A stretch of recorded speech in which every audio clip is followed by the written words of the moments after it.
This is Gotti Elcon with Silly Film News here at the Dallas International Film Festival. Here with the team behind the Spearhead effect. Guys, if you want to introduce yourselves. I'm Brandon Moore. Hi, I'm Caleb Smith. Alex Golubiewski. Well, I guess to kind of start out with, where did you two kind of come up with this concept, and where did this whole writing process start for you with the story? So initially, this segment of The Spirit Effect was a part of a much larger story. We were kind of telling almost more of an anthology of Pulp Fiction. And there were three major plot threads, and this was one that we just kept being fascinated by over and over again. And eventually we just kind of realized, why would we have two sections that we're okay with and one section that we really love? And we abandoned the other two, and then we just worked on this one full time. Wow. Now you guys do a couple things on this film, or multiple, music, acting, there's a lot going on. You're in this film as well. What made you guys be so ambitious with a feature and not maybe, because you guys have done shorts together in TV, what made it jump to feature length? I think because even a short, in our experience, a short film, and we did a short film together in college, it doesn't matter how long the film is, there's so much work that goes into it. So it was almost, okay, if we're going to do this, if we're going to make this a movie, we might as well just make it a 90-minute feature film. We might as well just take on all the burden, figure it out, and actually be able to say, okay, now we've made a feature. Because unfortunately, as amazing as shorts are, there's no market value there, and it's a great calling card, but at a certain point, you kind of have to say, all right, we're going to do the feature. And it felt like the right time. Yeah, it just seemed like we were going to try to not just get some credit out there, not just necessarily get represented. We really wanted to take the next steps. We were both working full time when we started writing, and we had to quit our jobs to make the movie. So if we were going to leave the jobs, we wanted to make sure that we had some sort of safety net underneath. As far as schools, I don't know if this is trivia on IMDb, but Yale, and then Yeah, University of Arizona. Arizona. Okay. Yeah, the two of us met at Yale, did some film stuff there, and then he went to law school. Yeah, I was a coward. Caleb moved out to LA and did the film thing, and I took the cowardly way out and went to law school. Wanted the easy path the whole time. Yeah, but he made me promise that when he starts doing his first movie, that I come out and help out with that and be sort of general counsel. So passed law, made it through law school, passed the California bar, and then once I got here, it sort of became apparent to these two that they need somebody more full-time with the producerial aspect of things, and I had nothing better to do. Job prospects were down the drain, so I'm like, yeah, heck yeah. Oh, you guys need a semi-truck driver too, and a stunt driver, and a location scout? All right, I'll do that. But it was it was an incredible experience. We need someone sane. Yeah. That's what he's trying to say. How wrong they were, but no, it was great, and that's how I got involved with it. How did you guys meet in LA? We met at a party July 4th weekend through mutual friends. Wow. And when everybody else was getting really drunk and talking about Transformers, we were getting really drunk and talking about Double Indemnity. And we just realized we were neighbors at the point too. And we just recognized we had similar tastes in films. We started getting together. Actually, we had what we called pitches over pictures, where we were each working on individual projects. So we'd go out, get a pitcher of beer, and kind of talk about what we were writing that week. And then we started in the background kind of coming up with ideas for another film. We said, well, one day once we finish these, we'll move on. And then as we got together more and more, it was that film that we were talking about. And we just kind of let our other projects fall by the wayside. Wow. Let's talk about the project. Let's talk about the film, and kind of the noir aspects. It's a dark film, and you don't know where it's going. You certainly don't know what's going to happen at the end. I was kind of shocked. I was like, whoa. Can you talk about having fun with that element and kind of taking us on a journey? It's not something that you can, I think, figure out at the very beginning or see something in the beginning and be like, okay, I know exactly where this is going. I didn't really know where this was going. I think probably part of that is because that's how the writing process was. It happened very organically. Like you said, this was one of three stories in an anthology. It was actually part of a heist film. And the guys, it was like some kind of crazy heist film. We wanted it to be a low-budget Mission Impossible, but when they break in, they find this crazy group. And then we were like, you know what, this movie's not quite working out, but the crazy group is really interesting. And then it kind of became a reverse engineering of that.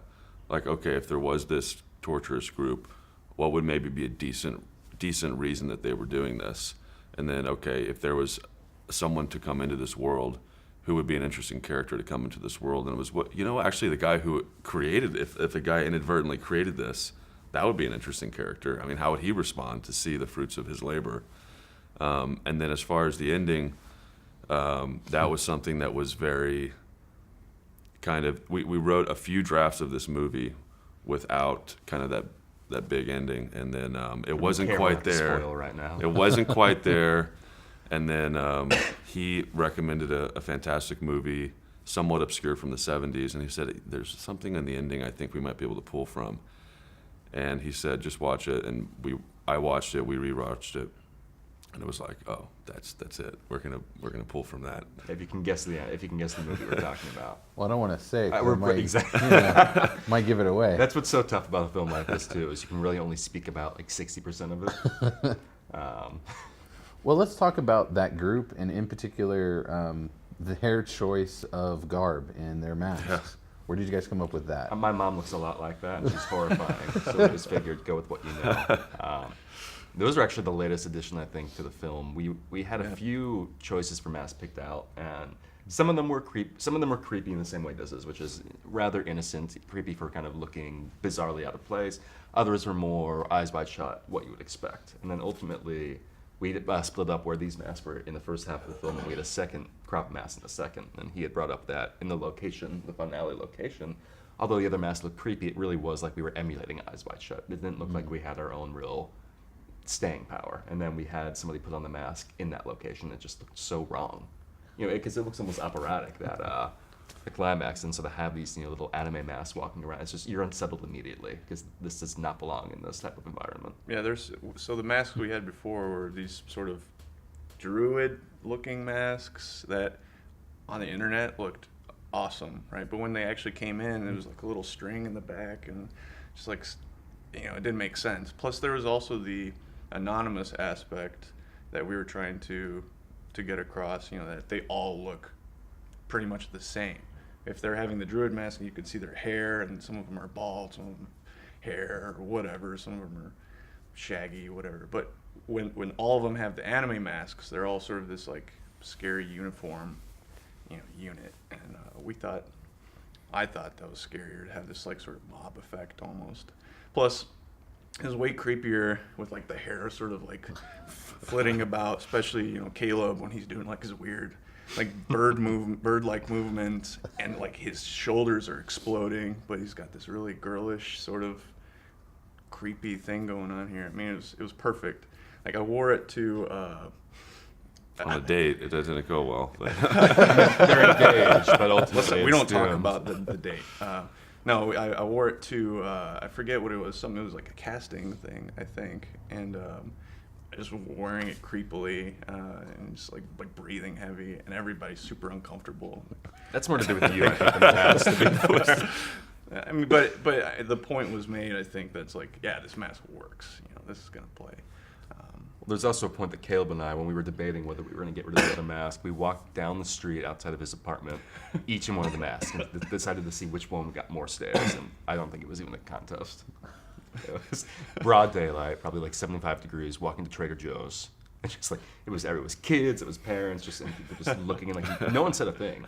Like a few people laughed nervously, and others kind of looked like they had no desire to be on the same side of the street as us. So. Yeah, and people, I mean, it's not a scary mask. Yeah. Right. And I think that's the It's point. an innocent looking Yeah, mask. it's unsettling, and it's just a little bit off, and ultimately that was more interesting than trying to do something that was like super horror film. Oh, it's a scary mask. So it's funny because some people have different reactions to it. Some people, they see the poster like, that's not scary, and it's like, that's fine, that's cool. It's not supposed to be. Come watch the movie. Yeah, in the context of the movie, it has a kind of its own weird thing.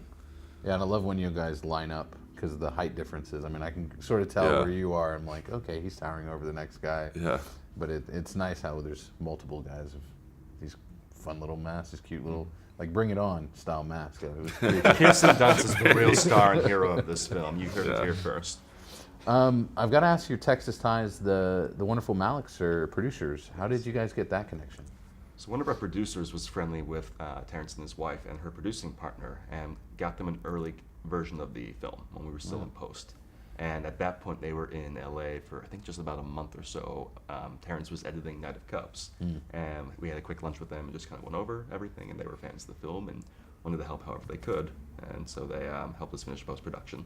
That's really cool. Yeah. Yeah, super unexpected, but I mean, we're huge Terrence Malick fans, and he was someone who was coming up, even though, of course, the movie is very different from a Terrence Malick movie, which people should know. If you see, oh, executive produced by Terrence Malick, don't, it's just different, very different. But still, visually, there's a lot of stuff we were talking about in pre-production because, his movies are indelible. I mean, they're incredible what he's able to do. So, and we're just huge fans of his. So it was bizarre that we would reference Malick on set, and especially talking with our DP, and then 2 months later to have a call being like, "Oh yeah, he wants to have lunch with you." It was kind of one of those moments where you're really going to be looking back forever and remembering that. That's really surreal. Yeah. Wow.